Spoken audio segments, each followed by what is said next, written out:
70% semua kekejaman di abad ke-20 itu di 70% dari 336 juta itu terjadi di negara-negara berhaluan politik komunis. Nah, dari jumlah itu saya hitung. Kalau 70% dari jumlah itu, maka setiap hari di negara-negara komunis ini yang dibantai itu 6.438. Mengapa negara-negara komunis ini senang membantai orang? Gitu ya. Misalnya kita ambil contoh lah, nanti banyak contoh lain. Misalnya Cina ya. Tragedi Tiananmen pada 4 Juni tahun 89 itu meskipun pemerintah resmi, laporan resmi dari Beijing menyebut yang meninggal hanya 200 orang. Tapi pasukan yang bersenjata mengelilingi Tiananmen Square itu, sebiasa di lapangan itu ternyata lebih 300.000. Jadi tidak masuk akal kalau yang dibantai itu hanya 200 orang. Oleh laporan resmi yang saya tadi lihat pagi dari Pentagon, dari US Department States, ya di Kemlu dan Kementerian Pertahanan Amerika, di atas 10.000. Karena tidak mau ada perbedaan. Jadi kalau ada yang menentang suara Beijing, suara pemerintah dibantai.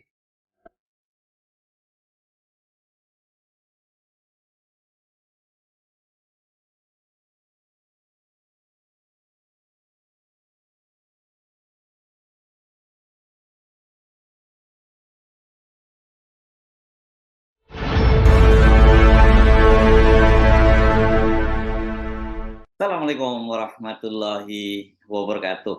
Apa kabar? Kembali berjumpa dengan saya, Hersubono Arif. Masih mengikuti pro kontra tentang Kepres nomor 17 tahun 2023. Nah, ini yang sangat menarik karena sekarang itu sejumlah para purnawirawan ini mulai mempersoalkan mengenai Kepres ini. Karena Karena dianggap kok justru mereka yang sekarang dipersalahkan. Dan kemudian kalau Pak Jokowi atas nama negara minta maaf, itu minta maaf kepada siapa?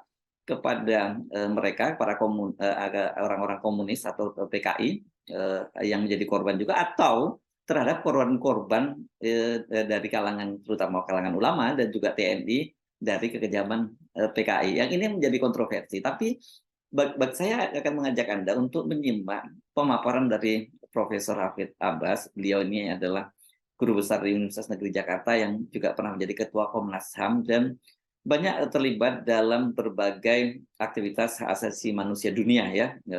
Dan dari penelitian dan riset dari beliau itu menunjukkan bahwa justru di negara-negara komunis itu terjadi banyak sekali korban pembantaian massal. Dan mengutip sebuah penelitian dari seorang profesor, yakni Profesor Ramos dari Hawaii University, Yale University, yang juga di Yale University Amerika, Profesor Hafidz Abbas menunjukkan bahwa sepanjang abad 2020 kemarin itu ada ratusan juta orang yang jadi korban pembantaian oleh rezim penguasa, dan 70% itu terjadi di negara-negara dengan pemerintahan komunis atau diktator komunis. Mari kita simak pendapat dari pemaparan dari Profesor Hafidz Abbas supaya mendapat gambaran sebenarnya. Andai ini memang ini semacam analisa post factum. Andai saja waktu itu tahun 65 itu PKI yang menang gitu ya, karena ini kan waktu itu pertikaian politik di antara dua kekuatan, yakni PKI dengan terutama TNI, yakni Angkatan Darat yang didukung oleh sebagian besar umat Islam, itu berhadapan dengan PKI. Andai saja kita bisa membayangkan kalau kemudian pada waktu itu PKI yang menang, apakah mungkin juga terjadi seperti ini, seperti yang terjadi di negara-negara komunis, termasuk juga Cina yang pada waktu itu menjadi poros Jakarta Beijing. Nah, saya ada data di sini apa yang disampaikan Jeramos yang saya catat. Jadi teman-teman bisa juga lihat publikasinya ya, sebagai abad yang penuh luka di abad ke-20 itu ya. Jadi sedih juga melihat.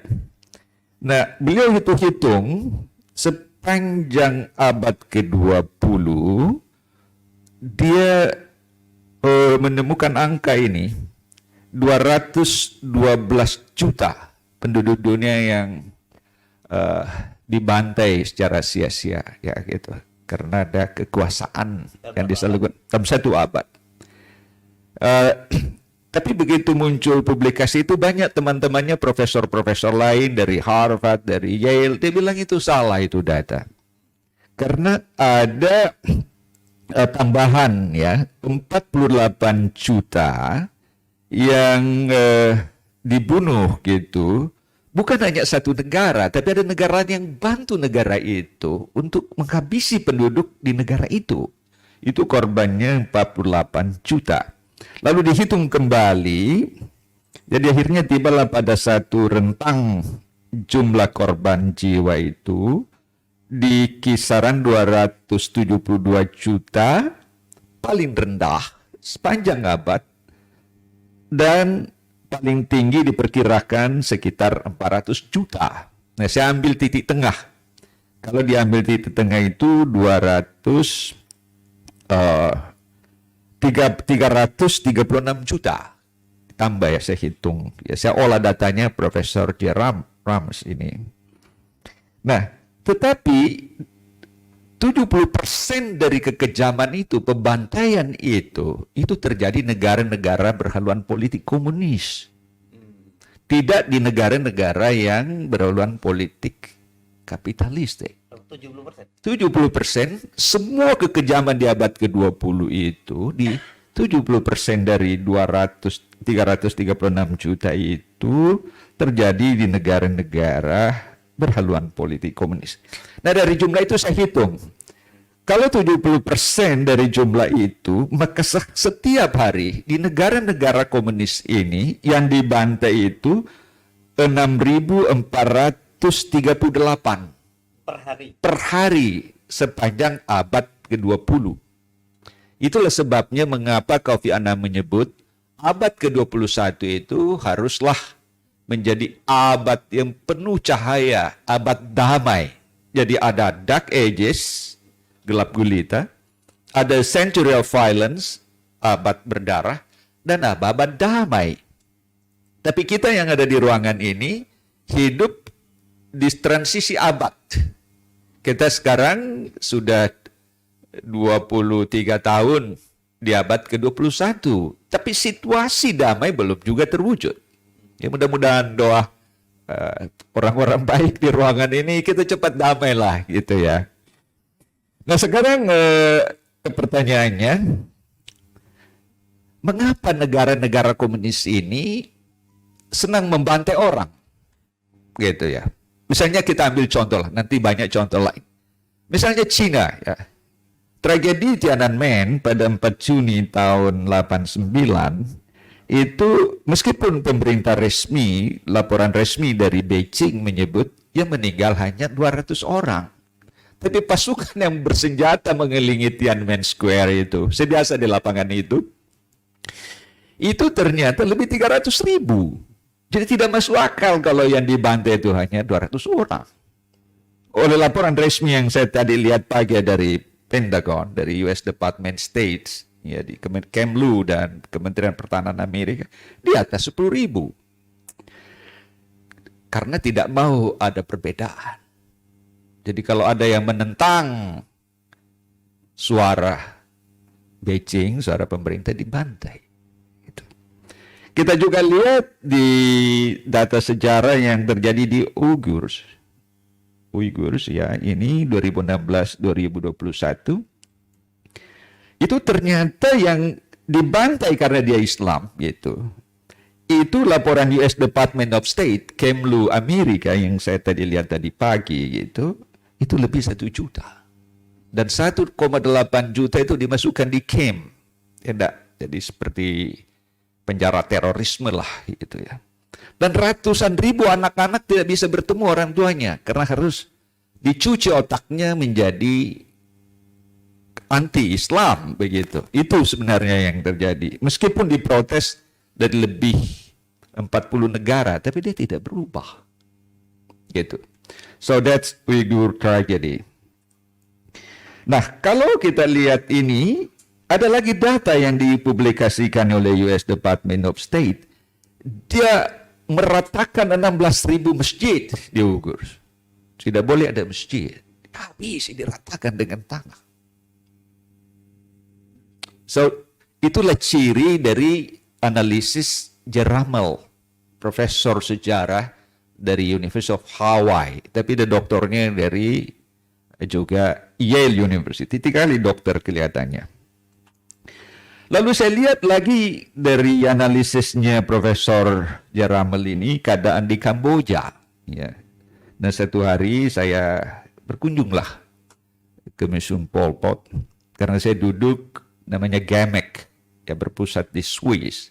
Jadi Global Alliance Against Mass Atrocity. Jadi saya banyak keliling ke berbagai belahan dunia, negara-negara yang pernah dilanda oleh kekejaman pelanggaran HAM berat.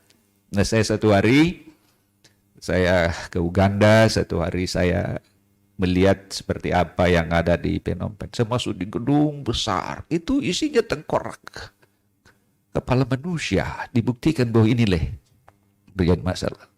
Ternyata itu dibantu oleh Cina untuk menghabisi mereka. Jadi ada koalisi dari ini. Itulah yang disebut oleh Geramel, yang disalahkan oleh teman-temannya para sejarawan, bahwa kamu menghitungmu salah. Karena kamu tidak hitung keterlibatan negara lain untuk membantai penduduk yang ada di negara itu sendiri. Dan itu jumlahnya cukup besar. Jadi di sini datanya 1,8 juta Cambodian, 1.8 million Cambodians. Nah, jadi Cina ini memfasilitasi pembantaian untuk menghabisi 1,8 juta penduduk di sana. Nah, kembali lagi saya lihat, saya baca buku yang ditulis oleh Ponco Sutowo yang terkait ya Pak Anar, disebut Untold Story mengenai Pak Harto. Ketika peristiwa Lubang Buaya ya 7 jenderal dibuang itu, ditemukan ternyata senjata yang dipakai itu, kata Pak, itu ternyata adalah senjata yang diselundupkan dari Cina. Itu tuturan Pak Harto yang diceritakan ke Ponco Sutowo di dalam buku Untold. Ibnu atau Ponco? Ponco Sutowo dia itu. Anaknya Ibnu Sutowo. Anaknya. Ya, ya itu yang saya baca tadi. Ya, PPI. Ponco dalam buku Pak Harto di Untold Story. Jadi ada penyelundupan senjata seperti analisisnya Ramol, bahwa di dunia itu 48 juta dibantai. Mungkin bukan Cina di negara lain, tapi berhaluan politik komunis, sosialis. Jadi itu situasi yang terjadi dalam peta global, gitu ya. Nah, kembali pada situasi seperti itu, dulu Cina memang mendukung apa sih namanya ini ya, RPKAD ya Pak Anar ya.